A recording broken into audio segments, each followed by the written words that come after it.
right, let's move over to the defensive side of the ball and talk about the guys up front along the defensive line. They lose some key pieces to that line in Jalen Allen, who is now with the Denver Broncos, and Josh Ellison to graduation. What did they do to shore up that defensive line in the offseason? Yeah, similar to the offensive line, just brought in a ton of transfers.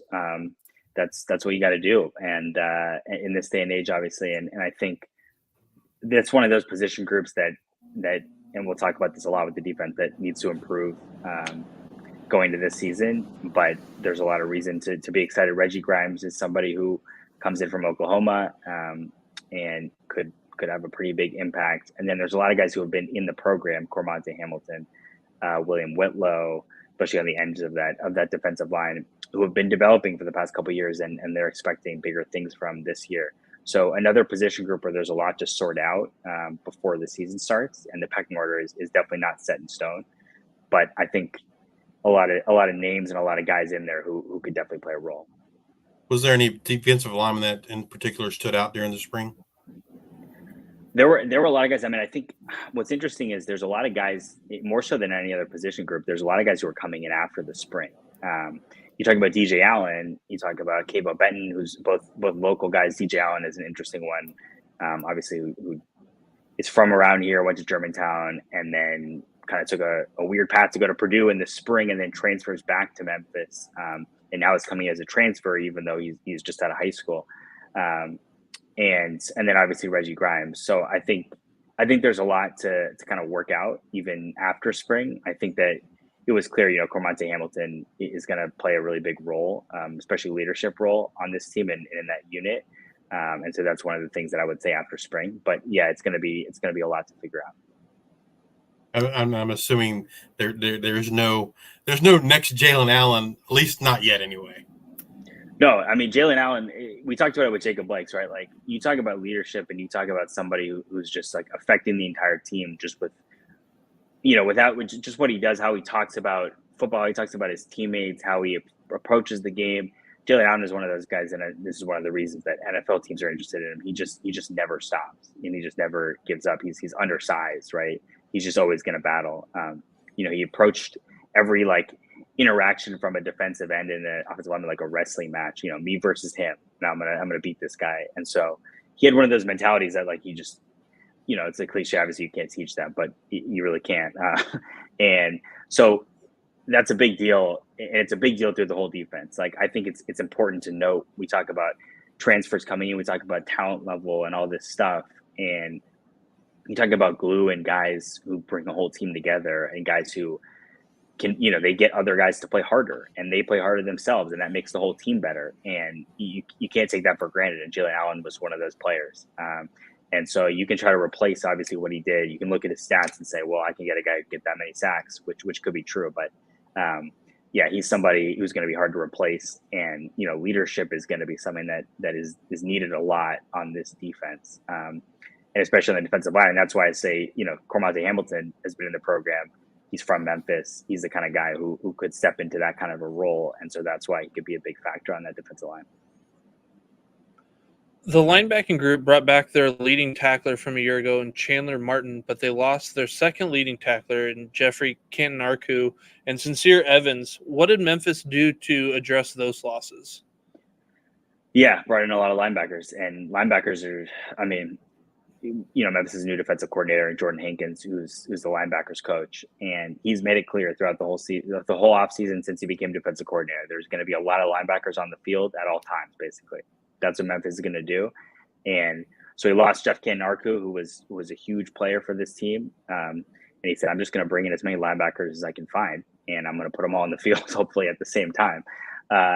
And so there's a lot of guys who have come in now. Elijah Herring is the one who's going to get the most headlines, and the one who we would expect to play the biggest role alongside Chandler Martin, because at least last season, now we don't know exactly what the scheme is going to look like, but last season there were Chandler Martin and Jeff Canton-Arku were the two guys that were on the field most of the time. There wasn't anybody else who was always out there. So I would expect those two guys to be out there, all the time. And then we'll see with how many other guys are going to be and in what situations.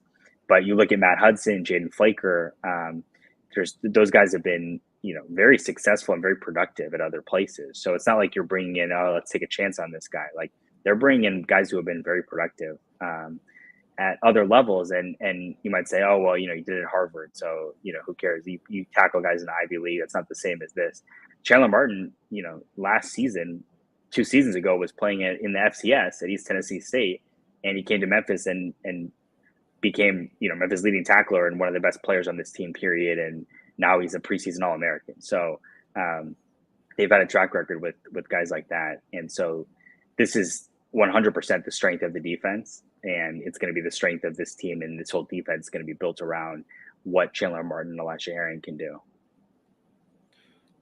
So they did bring in, like you mentioned, Elijah Herring from Tennessee as a big get, but they also got Javante Mackey, another big get, but we're finding out there's a little bit of news there. So what can you tell us about that room?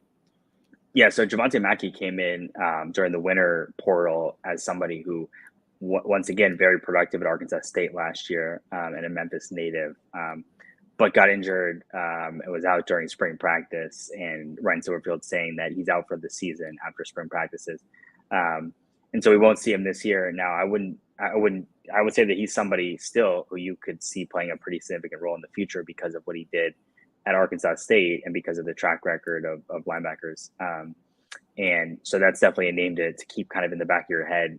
Maybe not this season, obviously, but going into 2025, depending on how the rest of this room looks. Moving over to the defensive backfield, they also took a hit this offseason, losing Simeon Blair to graduation, Cameron Smith to TCU, and Diego Brumfield to Mississippi State. How did the coaching staff address these losses, and what can we expect from the defensive backs in 2024? Yeah, this is one of the position groups, maybe the biggest one that they know needs to improve this season. Secondary struggled a lot, and this was some of the games, especially thinking back to the SMU game, there were just guys wide open 10 yards down the field, it seemed like, all the time. And there were individual performers who did well, and it was just the consistency was a problem. And obviously you see that some of these guys did well, and they left and went to bigger programs. Diego Brumfield's an amazing story, came from an NAIA program, played 1 year at Memphis and now Mississippi State. But you mentioned Simeon Blair, and we go back to what I was talking about before, leadership. Simeon Blair was a hugely important leader, came in as someone who was a captain at Arkansas and came here and was a captain even though he only played here 1 season. And so you've got to replace him. Greg Rubin is going to be the guy at safety who's going to have to kind of not only fill the shoes on the field, but also from a leadership perspective, because he's been in the program, as upperclassman and kind of has that sweat equity in the program. And then you look at the rest of, you really look at the cornerbacks, and you would expect things are going to look pretty different. Diego Brumfield is gone. Davion Ross was injured in the second game last season and missed the whole season. And they were pretty bummed about that because they had hoped that he was going to play a pretty big role last season. So he's back in the fold. Julian Barnett was getting raved about as much as anybody during spring practices as another cornerback. And then after spring practices, the biggest news is they bring in Kobe Minor. He comes in from Indiana, where he was an honorable mention All Big Ten player last year, and is that kind of top cornerback that they were looking for throughout last season, and that they were obviously looking for in the transfer portal, and that you would expect to be kind of the main guy at that position, and is a huge boost to that room, and a room that obviously needs to improve a lot this season. All right, I asked you on the offensive side, but defensive side, if you had to pick a defensive player to have a breakout type season in 2024, who would that be?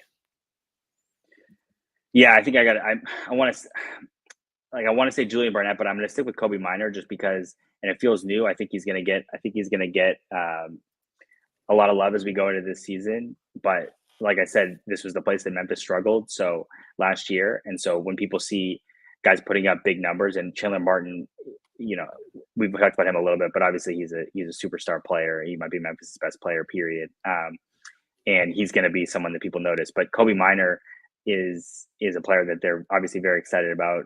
Could be the guy who kind of brings all this stuff together. And like he'll tell you, if you don't believe it, go watch the tape of him guarding Marvin Harrison Jr. last season when he was in Indiana. And so he's, now going to play against AAC receivers. If you can guard Marvin Harrison Jr., you can probably guard anyone. I think that would be fair to say. and somebody who has the potential to come in as a transfer and immediately be an all-conference type of guy, which is obviously huge if you can find anybody who can do that. And so that would be the pick. I don't know if it really counts as a breakout. I might be breaking the rules there, but I'm going to go with that.